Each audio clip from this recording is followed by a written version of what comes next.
I'm excited to have you all here because this is going to be a fun two-project, basically demo workshop. We're going to be going through the projects together.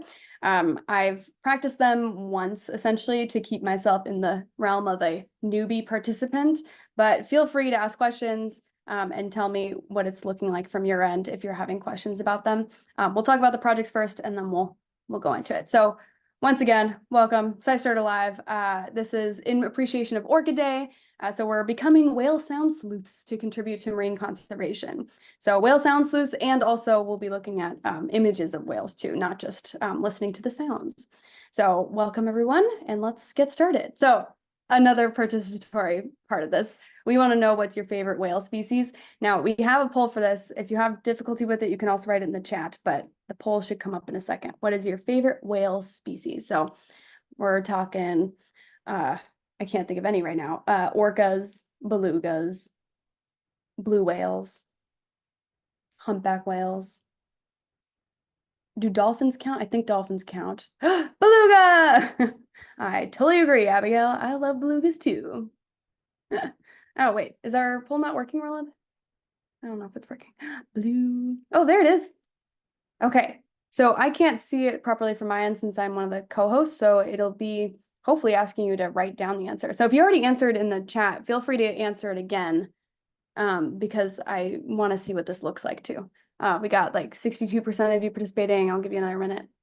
Another moment.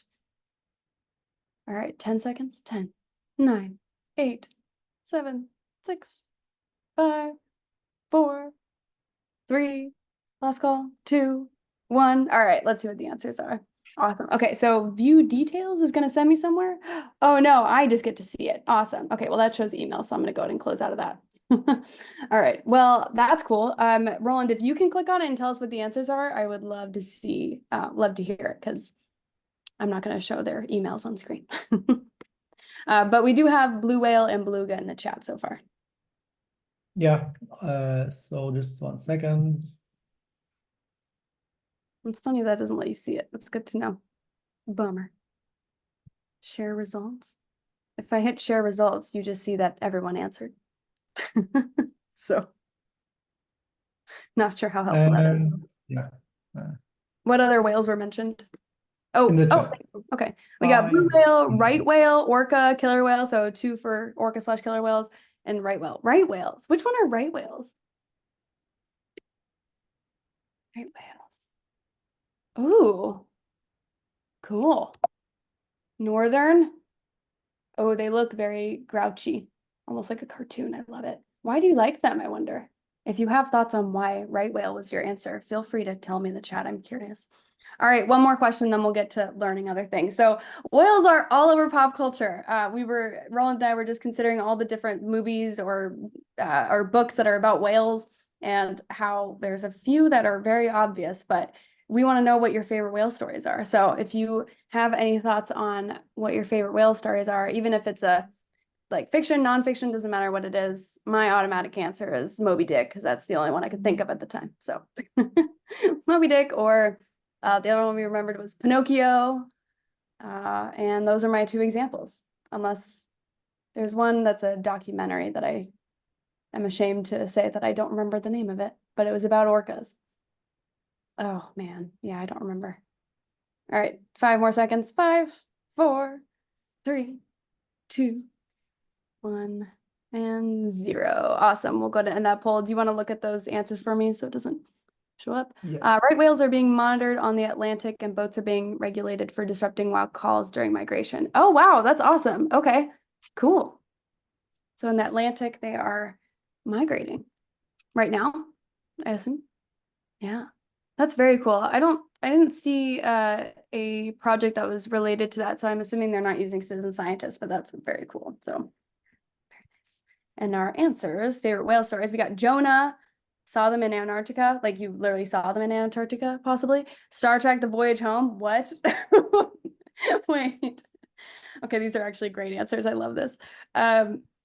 The baby beluga. Yep, I'm familiar. Blackfish documentary. That's what I was thinking of. Yeah, Blackfish documentary. It's very sad. A sea shanty that's called the Wellerman. Awesome. Never heard of that. I'm saving these chats. This is great. I love the inclusion of Star Trek: The Voyage Home. Thank you for that, whoever just said that one. Awesome. Okay, so let's get to the actual projects now that we've gotten a little bit more familiar with each other. And if you are listening on Facebook, I'm sorry you don't get to answer these questions because clearly we're having too much fun over here. Feel free to write it in the comment section anyway. So we're going to be talking about 2 different projects. This is the first one, Orca Sound, Listen for Whales. So let's learn a little bit about it before we move forward and actually do it. So the research team behind this is actually a collection of people. So it's a bunch of organizations that I can show you the list of later as well, and a group of 4-ish individuals who are really taking the forefront of the mission here. And it started all because of having a hydrophone network was the goal. And so they've been monitoring the habitat for the endangered southern resident killer whales, and that's in the Salish Sea. So for anyone who doesn't know where that is, I'll show it on the next screen. So it's on the PNW, Pacific Northwest. So they've developed even more. So they have a lot of hydrophones in the water, and they're working on open source software and hardware to help with conservation efforts, but they're also making available to the public for other needs. So, and they really love the beautiful sounds that the orcas make. So we get to hear some of those sounds. If you didn't know what a hydrophone is, I did not know. And so I added this image here to give an example of what one might look like. So you got a flotation device, you've got an autonomous hydrophone that's doing the collection of sounds, acoustic release, and then a chain link anchor to keep it to the ground. Okay, so as the biological sound happens, or ship noises, or wave noise, or T waves, all those things, they make noise and we pick it up on the hydrophone, which is always fun. Okay, so here's the Salish Sea. It's down here. So we've got Washington and we've got British Columbia. We've got, if you know where Campbell River is, I know where Vancouver is.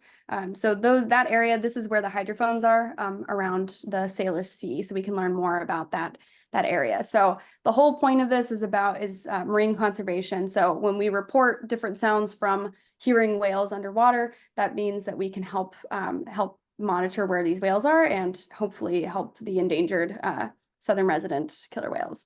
Their other section of their organization is all about just stewardship and scientific understanding of the Salish Sea. So they are the researchers of the Salish Sea, among probably others as well, but they're a big one. So by participating in their project, that's what we're going to do. All right, another interactive poll, because I am the worst apparently and make you work a lot. So if you know what an orca sounds like, tell us. You can choose multiple answers. So you can answer with 4 different answers. You can answer with less than that. The answers on there are singing or calls, chewing, whistles, and clicks. What do we think orcas sound like? Wow, y'all are smart. Okay. All right, I'm gonna give you another 5 seconds. 5, 4, 3. Can we get to 100%? 2, 1. Okay, bummer. Only 90% said. Okay, well, you all are smart because that is exactly right.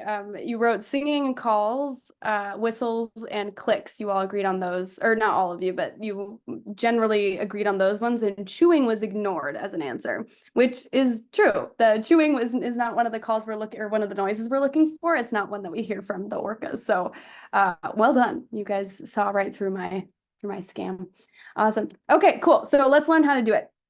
If you're on a laptop of some sort, this will be easier. If you're on a phone doing this, it might be a little tougher, but you can always listen into what I'm doing to make it happen. So what I'm going to do is I'm going to go to the page on SciStarter as the database of projects. I can go in and find the project pretty quickly, and it helps me redirect to the right spot, and then we'll hit the button Listen Live. So I'll go ahead and do that. So I'm on SciStarter. I'm going to go to Orca Sound, Listen for Whales. And then when I'm here, and this link is dropped in the chat for you. Thanks, Roland. When I'm here, I'm going to go ahead and click visit and then continue to Orca Sound. And then from here, it's pretty self-explanatory. I would highly recommend, if you're interested, to scroll through here and just learn more about them. If you go, I think it's under learn, you can get a lot more information here. So it goes into, oh yeah, look, local orcas. We could even listen to the clicks, which I think might also be included in these might be the same ones, but we'll use these recordings to figure out what we're looking for, and then we'll listen into one of the hydrophones to see if we can, or to listen to see if we can see or hear any orcas. So I wonder, oh yeah, it does work. All right, so, Aw.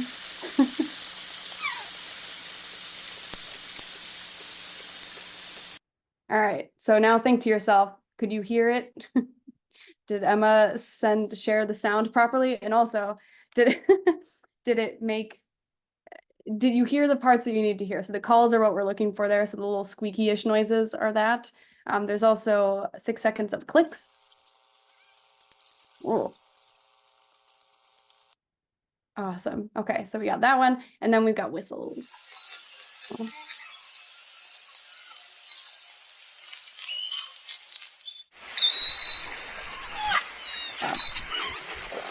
All right, so we've got lots of noises we can look at, and there's even more examples here. So let me go back so we can actually participate.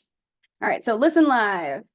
All right, so you can always go to the learn the calls. So if I go back, learn the sounds, you can go here and see what you think of these. I think they're probably the same one, just about. So if you listen to these, you can, or if you are on this site, you can always go back to hear what they sound like. But we can also pick a location. So by participating, we are going to choose one, and there's someone listening on each of these. That's crazy. Cool. Let's go to Port Townsend, start at the top.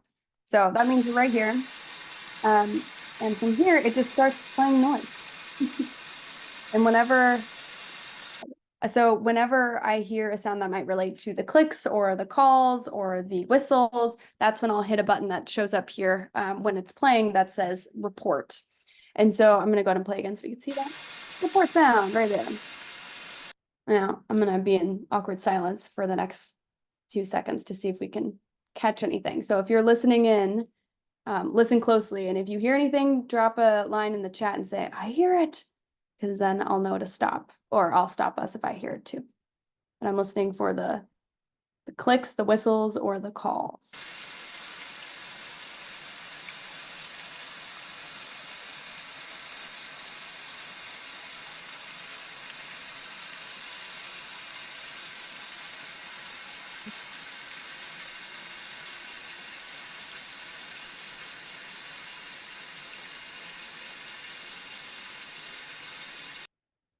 Uh-oh, well, I'll pause it there then.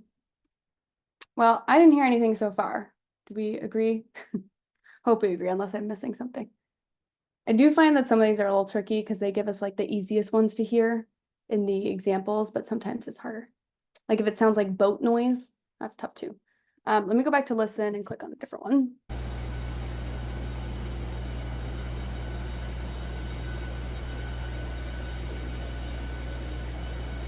Like a boat.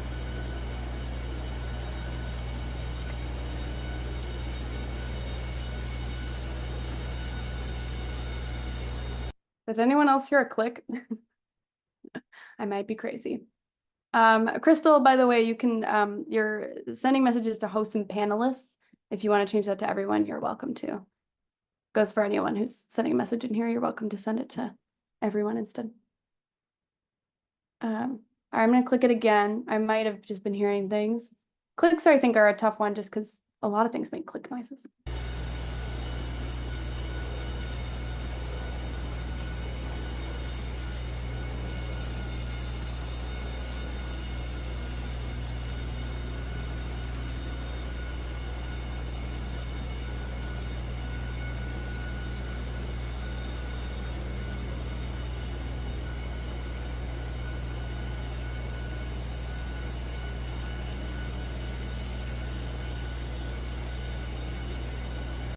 Okay, I thought I heard a click again.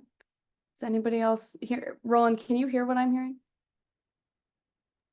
Yeah, Yeah, did that sound like a click to you? but I'm not sure if it comes from a wave. Yeah, that's the tough part. Let's see if we can go back to what clicks sound like, because I'm curious if that'll help us. Go back. Go back. No. You can learn the sound first. Go away. So clicks sound like this.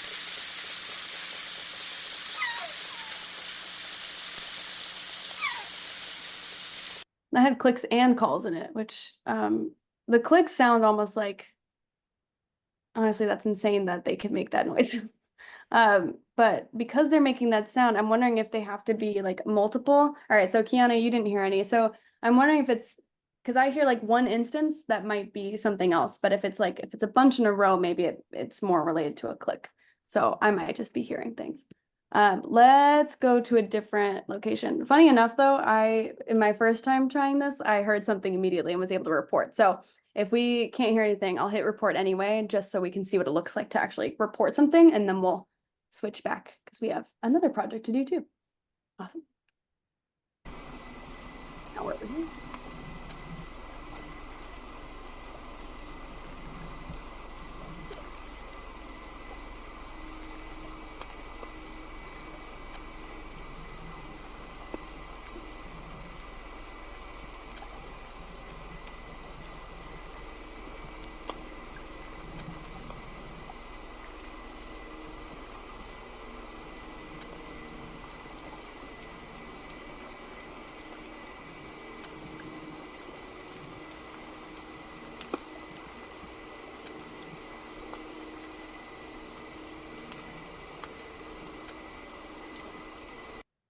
I saw someone raise their hand briefly. Does that mean that you might have heard something? Or it might have been an error to raise your hand too.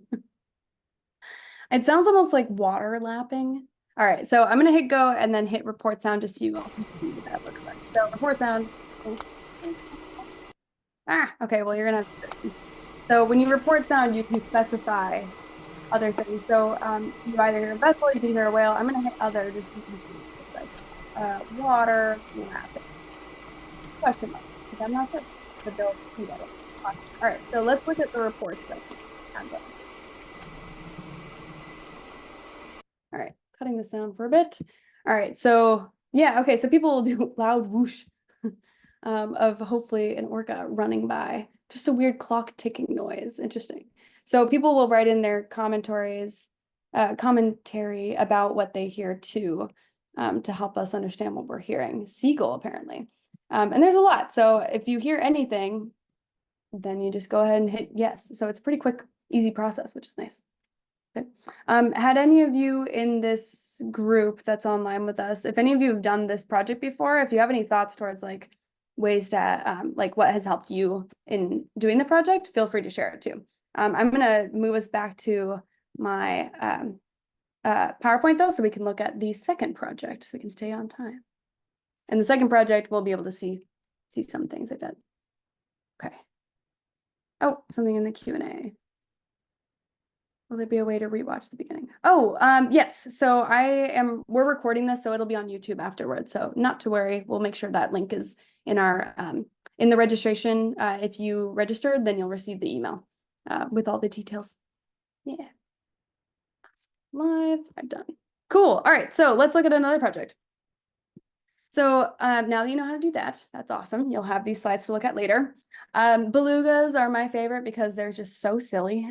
They just look so funny and have too much smarts that I don't understand why they're so smart, but they are. So we've got Beluga Bits, which is a Zooniverse project. So if any of you are familiar with Zooniverse, it's pretty easy in that like it's a different platform that you're sent to where you're looking at existing images or files of some sort. So some of them are for sound. I decided that since we had one sound sleuthing one, we should add in one that's not sound specific. So anyone can do it just looking if their vision is there. So let's learn a little bit about it before we move on to Zooniverse. So it's all surrounding the Hudson Bay area, but the research team for Beluga Bits is from the, I do not know how to pronounce this one, Assiniboine Park Zoo in Manitoba, Canada. Hopefully I pronounced that correctly. And they're very focused on Arctic marine animals, especially the marine ecosystem around the Churchill, Manitoba area. And so they love educating people on beluga whales, and they also want to use all the data that comes from it to help them learn more about beluga whales. So what do they actually want to learn? They have a ton of things they want to learn about. They want to know about the social structure of belugas. So are there the same groups of animals seen together, or are they separate? They're using us to help identify each beluga to then figure out where they're moving and if they're staying together. The life history, how often do females have calves? We're going to help with that too by participating in this. And they're looking at habitat use. So do belugas of a certain age or sex tend to use the same underwater habitat? So with all of these questions, and there's more questions, this is just examples of some of the questions they're asking, they want us to help them. So how do we help them? Well, let's describe the project. So we're taking a part of this section over here, but there's a whole process before that. So they're using non-invasive photography. We're looking at a beluga boat taking images or live video of the beluga in the Churchill River estuary. Then it goes to explore.org, which is where citizen scientists are able to take beluga snapshots, which if you're interested in that, by the way, go ahead and visit explore.org and tell us how it is. HTTPS, if I could type, there we go. Feel free to visit there too as a part of this.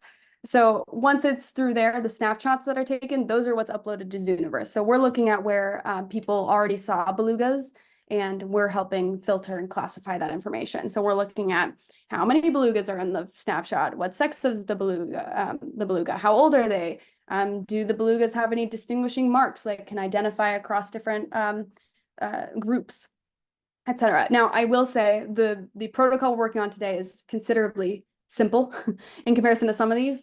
So we're going to do one that's just easy for all of us to do and answer yes, no type questions. And then the outcomes will help us better understand the social structure, habitat preferences, and life histories of the Western Hudson Bay beluga. It'll also help us create a photo ID catalog.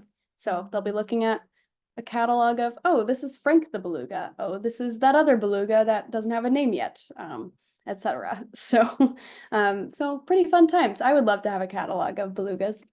That would be super fun to look at.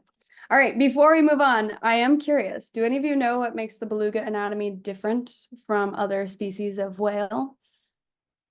So belugas, being my favorite, are mostly my favorite because of a very particular, well, two parts of their anatomy, but this one in particular is just so goofy. And the hint is this picture. So if you have an idea, if you don't know, that's okay too. You can skip this one. I'll give it a good like 20 seconds before we answer, but I just think it's so funny. Makes them very unique. And there's probably multiple answers for this. So if I answer it differently from what you do, you're probably right too. So I guess we'll find out. But if you say it's a different color, come on. It's a lot of species with different colors. That's not a defining feature. Try again. All right, we're at 50-ish% participation. So yeah, okay, we'll leave it there. Let's see what these people answered. Roland will go in and then send me the list and we'll see. All right, all white, smiling face, forehead. Oh, well, their forehead is a great answer. Maybe the head shape, markings. These are fun answers. If you said the forehead or head shape, that is a very particular part of the beluga. You're right. I was thinking of, there's two real answers here. There's probably more than that too, but there's two big answers. Their big forehead's called, it's literally called the melon. Their head is called a melon. So if you were thinking of their melon, then totally, it's super goofy. It's soft, so they can move it around too underwater. And I think it has something to do with communication too. But another part of them that is just super weird that none of you got to, this picture has the beluga kind of facing down. The spinal cord area is not fused. And so in most whales, like if you see like a dolphin and a blue whale, etc., their necks don't really have necks. It just keeps going. It's like a straight line. For belugas, they have the ability to move their head around, which makes them highly communicative. So they do all kinds of weird motions in the water and can do things like this where they're laying on their backs like an otter basically and looking forward. So if you hadn't thought of that yet, you're welcome for the fun fact of the day. Cool, cool. All right, awesome. Now that you know some interesting and possibly useless information, let's take a look at the Beluga Bits actual project. So we'll first go to the project page on SciStarter, then we will go to Zooniverse from there, and then you will be able to see the available protocols. So this is one of the projects that has a lot of different protocols, so you learn how to do different activities. So I'll go ahead and demonstrate here. Let's get rid of these for now and say hello to SciStarter again. I'll go ahead and write Beluga Bits up here. Beluga Bits. And then I'm going to go ahead and hit visit. Visit. Ta-da. And if any of you needed that link too, by the way, drop that in the chat. If you want to follow me there, I'll also send the Zooniverse one too. Here's the Zooniverse one. And if you use Universe, you're probably familiar. The top area here where it has the line across tells you a recent update from the field. So if you are interested in learning more, they often give you a little heads up about things. So be sure to tune into explore.org in mid-July, which is coming up for the start of our Beluga live stream. So if you want to see the live stream, that'll be available sometime soon, unless it is available. Let's see. Oh, no, this is just highlights. So we'll be able to see the live one later, but look at that beluga, little melon, good stuff.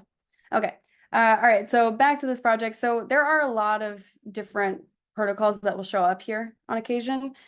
So if you are trying to find something, you can always hit classify.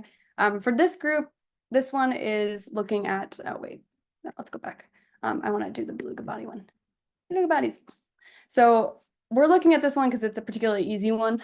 That's why I chose it. So, and you can do all the ones you want later. You're very welcome to, and the team would very much appreciate it. But this one's pretty simple for us to do over Zoom and ask for your opinions on things instead of me just doing all the answers, so you can see what it's like to participate.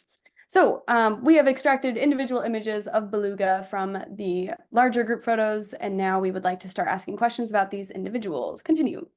First step is determine the quality of each photo. So we're going to be looking at if it's a poor, or if it's an okay, or if it's not super okay. So let's see, satisfactory is if you can see some markings but not necessarily finer details, that would be satisfactory. If you cannot see details at all, that would be poor. And then if it's awesome, like the one in the above image, it's excellent. So this is pretty excellent. Okay, cool. All right, continue. Next, we would like to know about the orientation of the beluga in the photo. Look closely at the beluga and determine which side of the beluga the photo is taken from. So head on, mouth, face. While classifying, you can find examples of each orientation by need some help. The text below the question. Continue. Oh, look at the teeth. So weird. If the orientation is head on, mouth, face, if there's teeth and gums visible, we should tell them. You don't need to have the entire mouth in the photo in order to say yes. All right. And then they want to know which sections of the beluga bodies are visible. This information will guide further questions we may ask about this individual, like their body condition or markings on specific areas. Please select all the options that apply to the beluga. All right. Ready to get started? Please refer to the field guide, which is right here, or then need some help text for more information about classifying and additional sample photos. Look at that special beluga. We love it. Okay, so first example. Do we even see a beluga in this image? I would vote no. So I'm gonna go ahead and write this as poor and hit next. So even if you say poor, it's still gonna ask you what area of the beluga you're looking at. And personally, I don't see any real, I can't figure that out at all. So I'm gonna go ahead and say unsure. Next. Okay, so oh, what sections of, yeah, unsure again. This is the same image. I can't, even if I like back up, it's like I might see a tail, but it's also just a big blob. Like I can't even tell if that's actually a beluga. So I'll go ahead and hit unsure. Okay, cool. Now I'm looking at another one, and this is in the same situation. So I'll go ahead and be quick through this one. Unsure, unsure. It's amazing how I had good ones yesterday that were not all poor. And now when I need it to be not poor, it's doing this to me. Okay, here we go. Oh, here we go. What do we see here? Does anybody know what part of the beluga this is? Make a guess.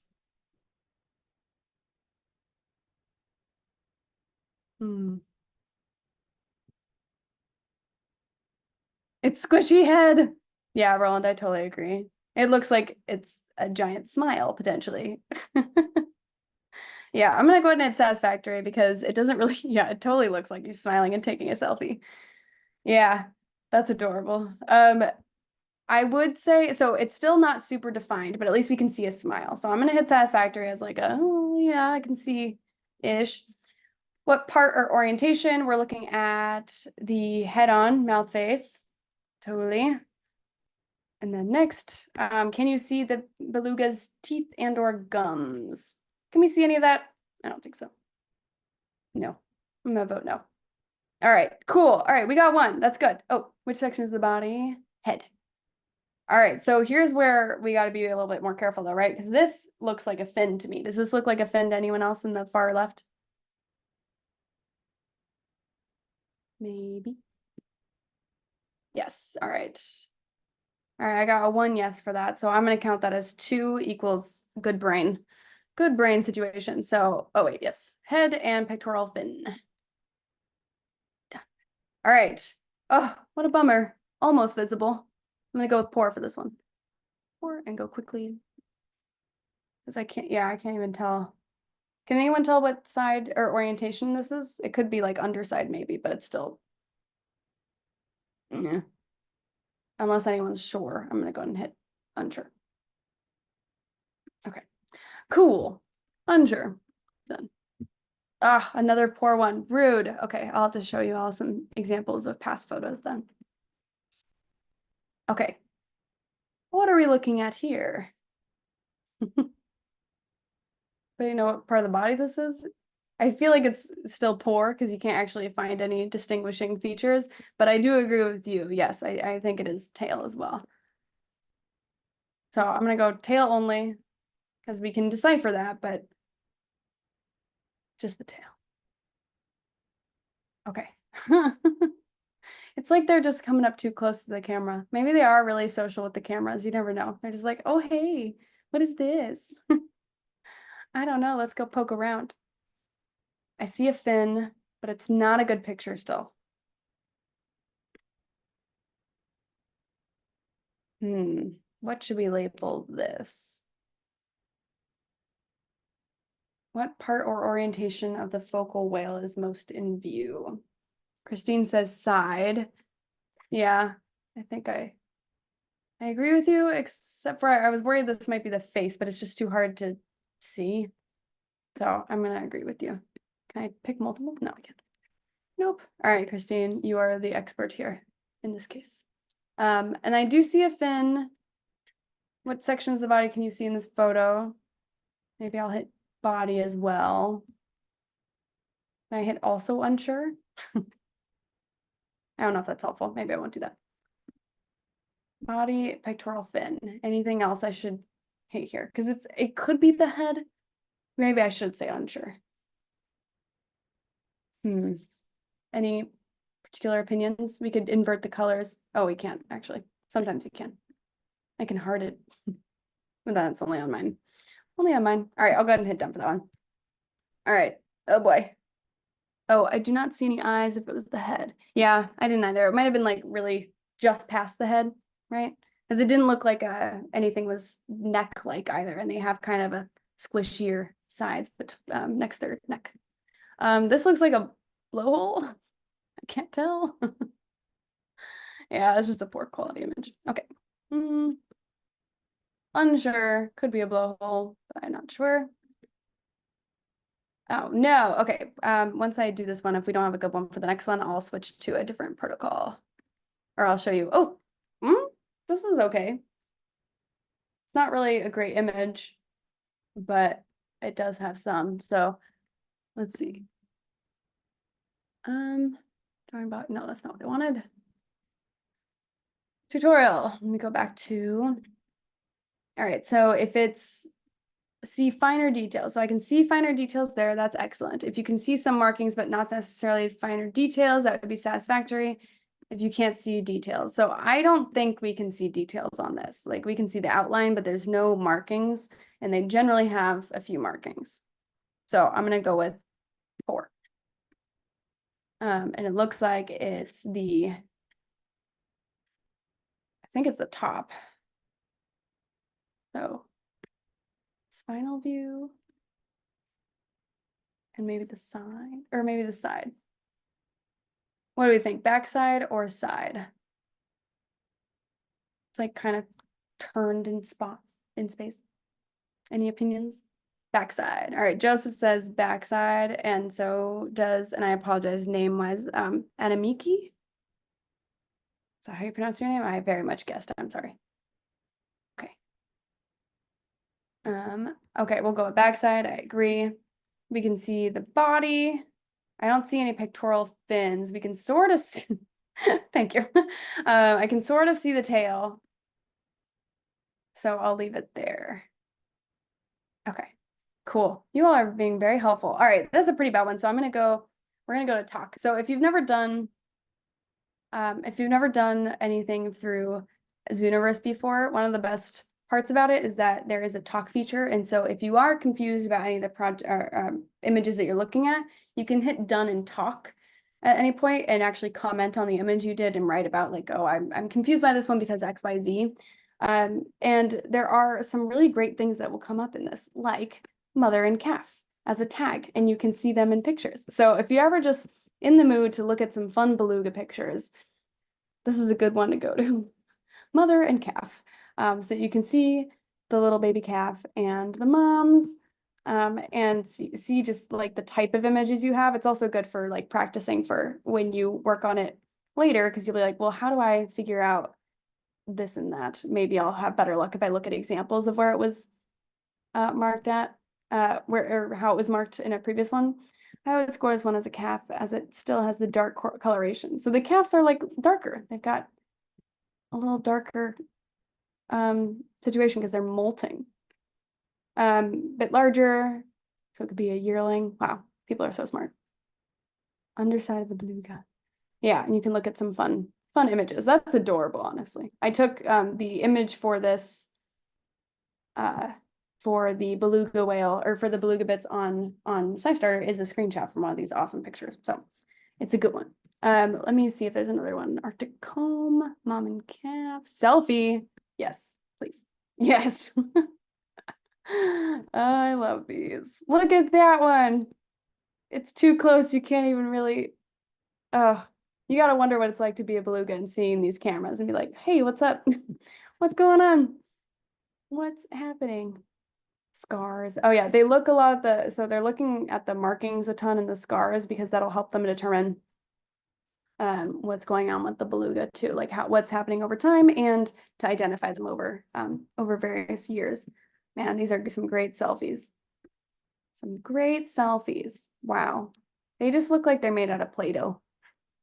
Scarface. Okay. All right. I'm going to go back to about. So if you get super into belugas after this, because clearly this is the rabbit hole I'm going to go down, they do have results. So they have an update from the 2024 of this year, last month. So the beluga backs workflow is complete. So we just missed one of the workflows that just got completed, and it was in record time. So it's apparently a really popular one. So they're unveiling exciting findings from this. So they don't have results yet from it, but they are looking at beluga bodies, and also jellyfish show up in these. We've seen a couple of examples of those, or I've seen a couple of examples. But this is a fun little 2016, 2017, 2019, they found the same beluga. Hooray! Look at that fun. I'm going to call it a birthmark instead of a scar. Who knows? But they do update it frequently so you can know what they're up to. Awesome. All right, cool. So let me go back to this guy. All right, let's see if any of this is, oh, okay. So yeah, so this is where we're looking at jellyfish too. So we're looking for more than just belugas. I'm gonna spend like, I don't know, a couple minutes on this. And then if there are any questions, feel free to write them in the chat or in the Q&A. I'll be looking, but we'll close out in a few. So if you are working on beluga bits or working on Orca sound, thank you so much for doing this with me. You totally should in general, because they're adorable, even though sometimes you'll just be hitting pour. That happens. That's kind of our job as citizen scientists, is to help them get rid of the information that they don't need so that they can spend their scientist time doing scientist things instead of just getting rid of bad data. So this workflow is about classifying the new beluga photos. So we're finding jellyfish and belugas and other interesting objects. And so some of these will not be belugas, but that's where we come into play. So we're asking volunteers to draw boxes around each beluga that they see, and they will be used to extract images to count individual belugas present. Even if you draw a box around all beluga, you can see even if they are only partially visible or blurry. Recommend starting with the beluga further back and working your way forwards. It is expected that the boxes will likely overlap. Oh, and that's a tricky thing with Zooniverse, actually. That's good advice. Start from the back and then move forward, because then you don't run into it. Sometimes when you run into the same box, there's a, it's tougher for Zooniverse to figure out what you're trying to do. Whitish blur is most likely a beluga. Okay, cool. Good to know. Next, we're asking volunteers to place a marker on each jellyfish. So if you see a jellyfish, and tell us what species. So species-wise is a tough thing for me, and I doubt any of you are cnidarian scientists, meaning jellyfish scientists. And so you might need to use the field guide. I most definitely will need to. Our preference would be to only mark jellyfish where you are close to 100% certain that it is a jellyfish or jelly. So if there aren't any, you just click next to move on to the next question. In the photo above, you can see common northern comb jelly and the tentacle of an Arctic comb jelly are selected. Okay, yeah, so we got that guy and that beluga's just saying hi. Do they eat jellyfish? Does anybody know if belugas eat jellyfish? I wouldn't be surprised. Turtles eat jellyfish. It's very funny. Or I think it's funny. We are asking you to draw boxes around any interesting objects. So other wildlife, new species, interesting insights. I thought I might have seen something. No. We do not draw boxes around the bubbles, rocks, boat propellers, or people or camera anomalies. So this is debris. We wouldn't put a picture on that.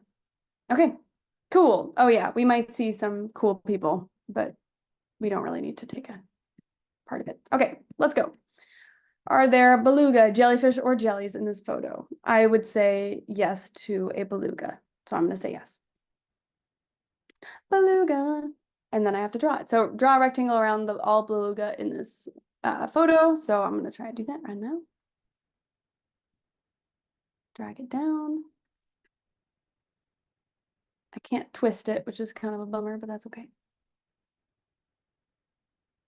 There we go. Ta-da! And that's it. Is there a jelly? No. Next. What is that? Anyone see anything interesting here? Probably. Hopefully not. Nope. Done. All right. And now we're looking at this one. Oh, this is like kind of therapeutic, actually. So beluga, I see one right here.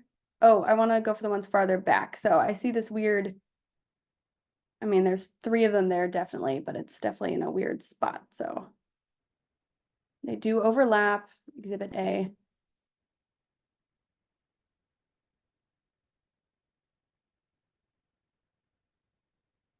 I need it to be, oh, whoops. See, this is where it gets tougher because you have to figure out how to make it fit. And then the last one, which is this guy. Ta-da! All right, redrawn. Next, do we see any jellyfish?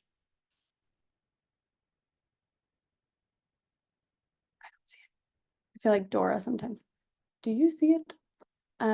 What is that? I don't see anything weird, so I'll keep going. What even? Okay. I think I'm looking at the back at the beluga, but I can't tell. All right, so I think you all get the gist of that, I hope. All right, are there any questions about these projects? Sorry we couldn't have a project leader on with us, but I appreciate you all being willing to do this project and look at fun beluga pictures. Yeah.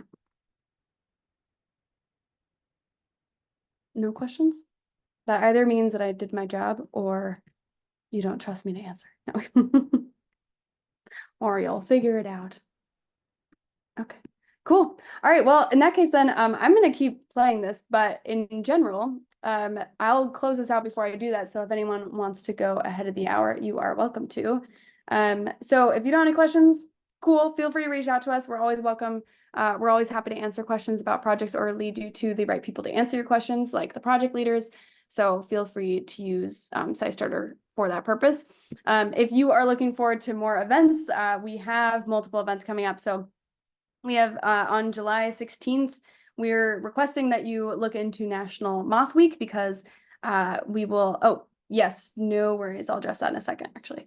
So on July 16th, we are replaying an episode called National Moth Week from last year because National Moth Week is coming up on the 20th to the 28th.